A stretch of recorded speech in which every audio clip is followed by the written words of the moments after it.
Olex Network 18, Mission Poshan, Bhavishya Roshan. Well, the big story that we're breaking at this hour, whistleblower Arvind Gupta, who had earlier leveled allegations of quid pro quo on ICICI Bank CEO Chanda Kochhar, has now alleged that the Ruias of the Essar group got undue favors from the bank for round-tripping investments into her spouse Deepak Kochhar's NuPower group. Ritu Singh now joins us with the details. Ritu, first Videocon, now Essar group. Again, serious charges there, quid pro quo, round-tripping. What are the details that you're picking up? The ICICI Bank whistleblower that had first made allegations of a nexus between Chanda Kochhar and the Videocon group now alleges that there is a nexus also between Chanda Kochhar and the Ruias of Essar group. The new letter dated May 11th and addressed to the Prime Minister and various investigative agencies says that the Ruias made investments into Chanda Kochhar's husband's company, NuPower Group, in return for favors, undue favors extended to them. It alleges that the Essar Group round-tripped investment payments to NuPower Group via their company First Land Holdings Mauritius and handsomely rewarded Deepak Kochhar, which is Chanda Kochhar's husband. It says Ruia funded NuPower and its subsidiary through their son-in-law Nishant Kanodia and nephew Anirudh Bhuvalka between December 2010 and 2012. It also says that, Kanodia invested in NuPower via First Land Holdings to the tune of 324 crore rupees, and Bhuvalka acquired NuPower Technologies through AMW Motors, which is controlled by Essar Group's Asia Motor Works. All of these dealings, it says, happened during the time that Essar Group got sweetheart deals from ICICI Bank's overseas branches in Singapore, in the United Kingdom and New York to help acquire Essar Steel Minnesota in the United States and Algoma Steel in Canada. It further says that ICICI Bank, through a consortium, has lent $530 million to Essar Steel in 2010 and $350 million to Essar Oil to acquire Stanlow Refinery in the UK, and Essar Capital Holdings in Mauritius then compensated the Matex Group for funding NuPower Renewables by subscribing to the equity offering of the Matex Fertilizers and Chemicals between 2010 and 11 for 163 crore rupees. So these are the fresh level of allegations which we believe are also responsible for the ICICI Bank board taking fresh steps to initiate the inquiry and allegedly asking Chanda Kochhar to be on a prolonged leave.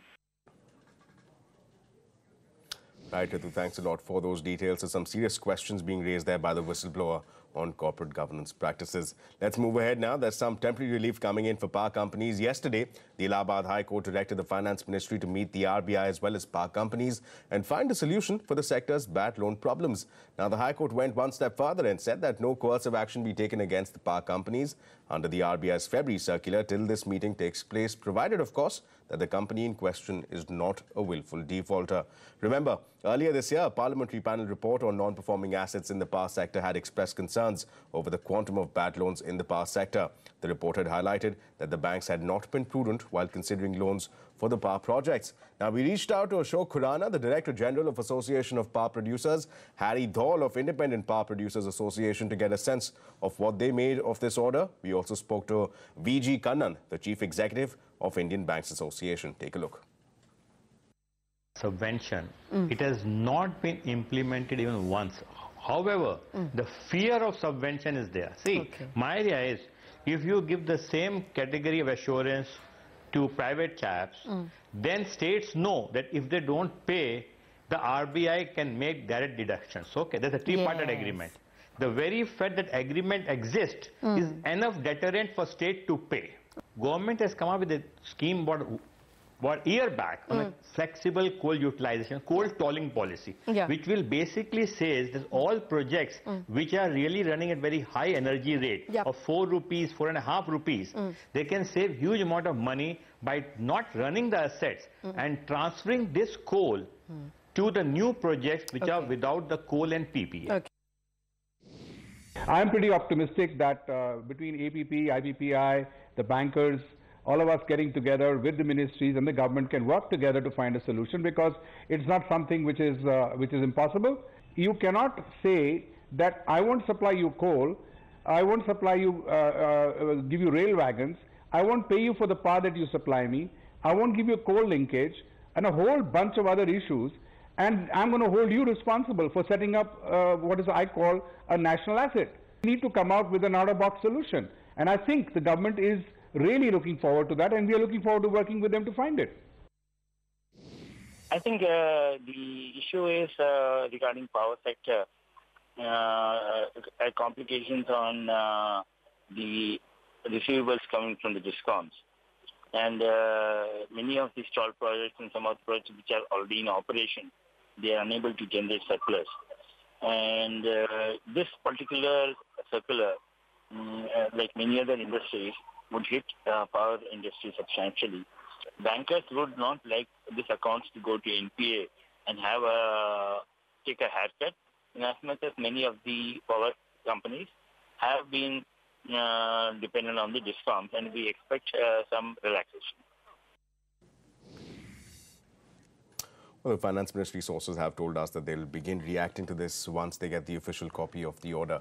Let's move ahead now onto our special coverage of the Walmart annual shareholders meeting, where the Flipkart deal is hogging all the limelight. CNBC TV18 Shireen Bhan is in Arkansas, USA, to cover this annual mega event. She brings us all the updates. We're coming to you from the Walmart annual shareholders meeting in Walmart country in Bentonville, which is the home for Walmart. Now, this is going to be an important meeting for Walmart as it talks about its plans for the future. The company is going to focus much more on technology. It intends to become much more of a digital company going forward, and it also intends to beef up its international operations. India is a key part of that plan. Now, remember, the Flipkart acquisition, the $16 billion transaction, is still awaiting regulatory approvals, but it is a deal that has been talked about here at the shareholders meeting. Doug McMillon, the global CEO of Walmart, focusing on the Flipkart transaction and using that as a lever to talk about how the company intends to grow its e-commerce offerings as well as its international operations. There is also an attempt here on the part of Walmart to try and explain to shareholders why this is an important deal for the company.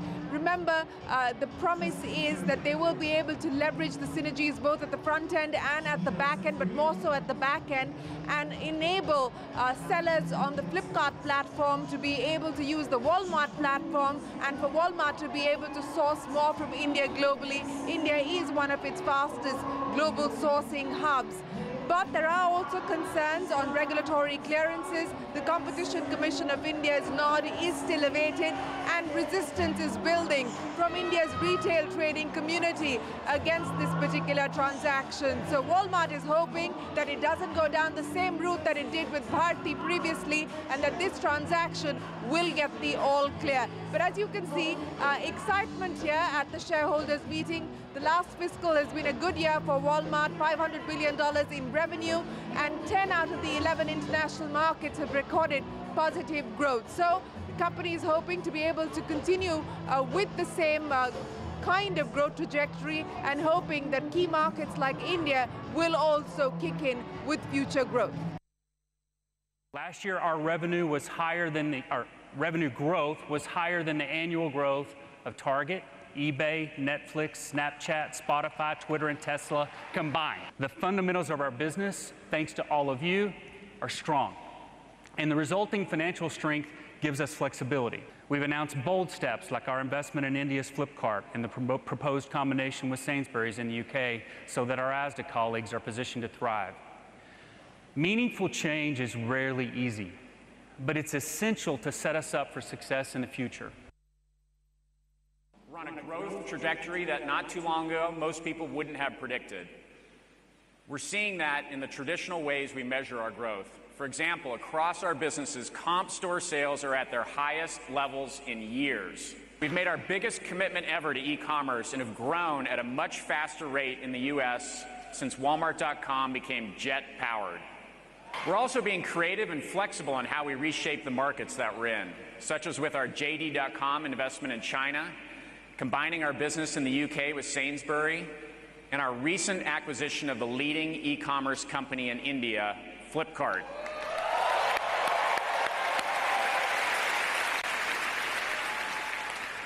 Today at our company, making bold changes is normal and it's expected, and we are not going to let up. In the Walmart world, India has been called out as one of the key growth markets, along with China, of course. And I think in the last 3 years particularly, the amount of work done by the government on the ease of doing business has given us a lot of confidence. We have made good headway in our existing cash and carry business, the global sourcing operations, the global technology center that we have set up. And I think overall, I think this is truly India's time. We believe that the time is absolutely apt right now. You know, you're talking about the global sourcing opportunity, and you also spoke about how India is a very important sourcing hub for Walmart. Can you give me a sense of the size of the sourcing opportunity currently and where you see that headed over the next few years? So we currently also source significant amounts from India, reasonably significant, I would say. A number? I would not put numbers, you know, Shireen, we don't talk about numbers, but say reasonably significant. Our Bangalore office really contributes very well to this cause.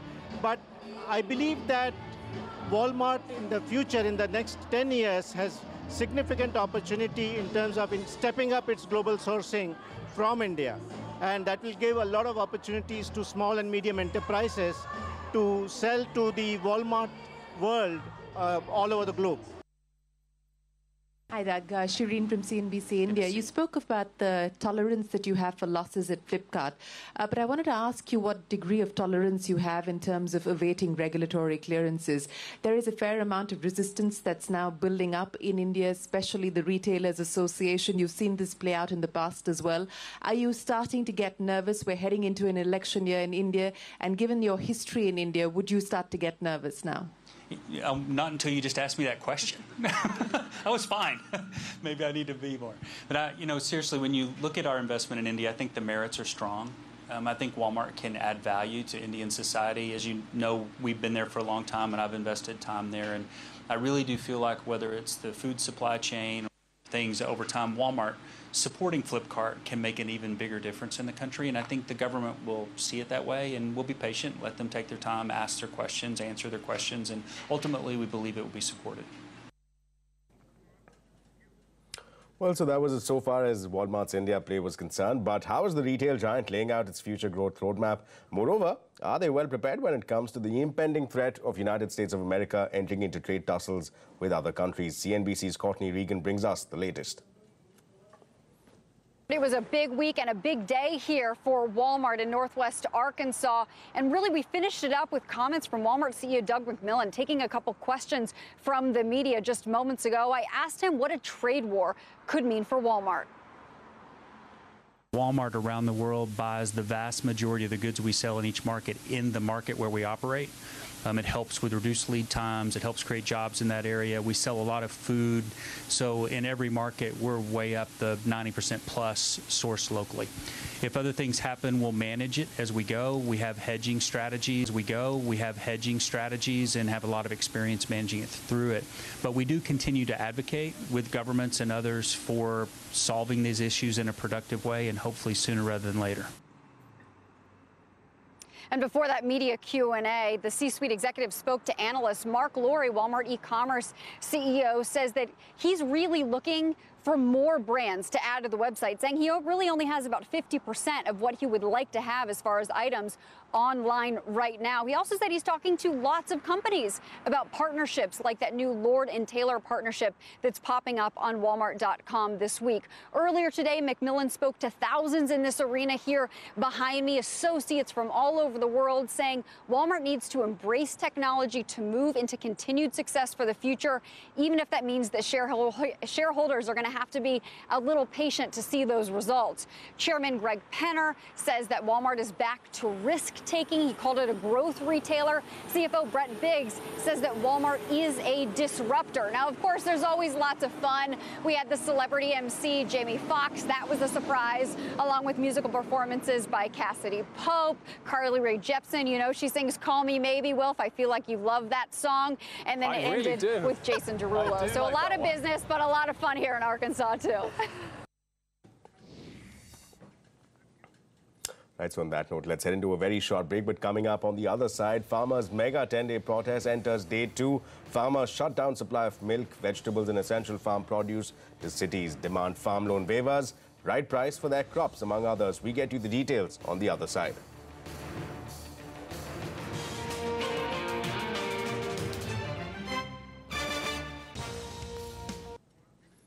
Well, welcome back. Let's head straight into some national news now. Farmers' mega protest across 8 states against the government's failure to deliver on promises made to farmers enter day 2 today. The protests are being held under the banner of the Rashtriya Kisan Mahasangh, a federation of 130 farmer organizations. Now, the farmers have suspended the supply of vegetables and dairy products and will also stage roadside dharnas along 30 major highways in the country. Rohit Gorna joins us from Ludhiana, Punjab. Rohit, बताइए आज वहाँ पे day 2 है, क्या स्थिति है वहाँ पे?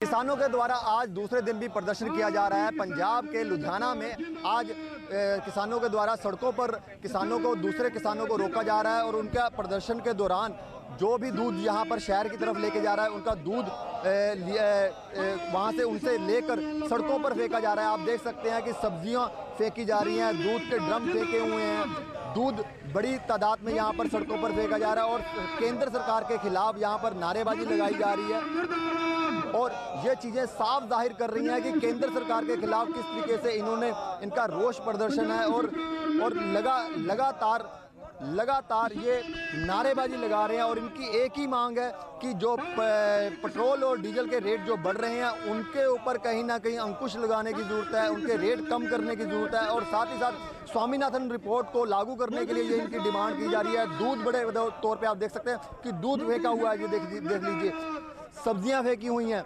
और ये वही सब्जियां हैं जो मंडियों में सप्लाई होनी थी। इन चीज़ों को लेकर किसान यहाँ पर सड़कों पर उतरा हुआ है, सड़कों पर ये प्रदर्शन कर रहा है। ये प्रदर्शन तब तक चलेगा जब तक केंद्र सरकार इनके बारे में सोचती नहीं है और पेट्रोल और डीजल के दाम कम नहीं करती है और स्वामीनाथन रिपोर्ट को लागू नहीं किया जाता है। लुधियाना से कैमरामैन अजय के साथ Rohit Gaur, News 18। Well, welcome back. Never a dull day with Donald Trump at the helm of U.S. politics. Just last evening, Donald Trump, in a complete reversal, confirmed that he would go ahead and meet North Korean leader Kim Jong-un on the 12th of June in Singapore. This comes as a new twist in the high-stakes diplomacy over America, trying to eliminate North Korea's nuclear arms program. Eamon Javers now gets us this story.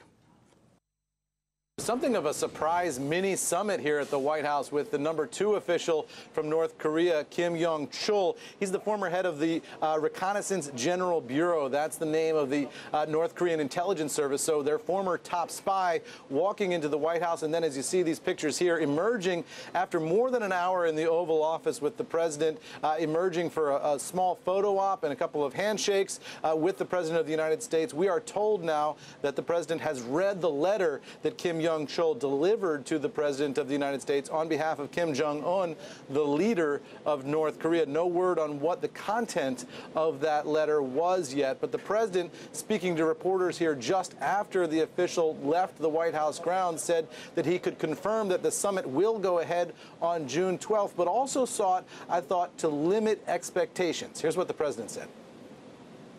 We've gotten to know their people very well, and we will. You people are going to have to travel because you'll be in Singapore on June 12th. And I think it'll be a process. It's not, I never said it goes in one meeting. I think it's going to be a process. But the relationships are building, and that's a very positive thing.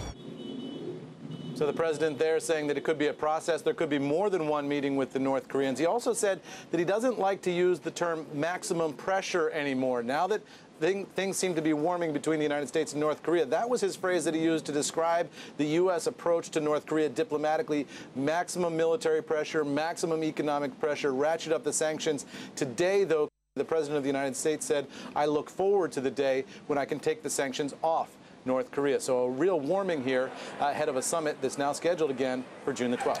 Right, so a conciliatory note being struck there by Donald Trump, at least as of now. With that, it's a wrap on this edition of Business Saturday. News and updates continue.